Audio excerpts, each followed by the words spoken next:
استیفای نوشته کن. اینجا استیفای نوشته کن. مرم قلم بدی؟ حاضر هستی استیفا بدی؟ قراردادت پر از بیادر. چند فیصد؟ 2%. مرم قلم تیز؟ مرا بتیشی نمیره. نوقتش نکنین. نوقتش نکنین. صبر. تالش نتین بیارینش. اینه میارمش. بیارینش.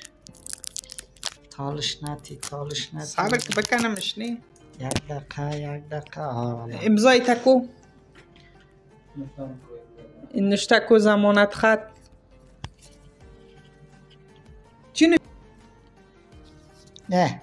این چی رقم امضاست؟ صحیح است. خوی خط چی نشته کردی؟ نیره چی نشته کردی؟ یعنی ای را نوشته کردم یک، ای بی، ای تی، ای سه، ای جیم،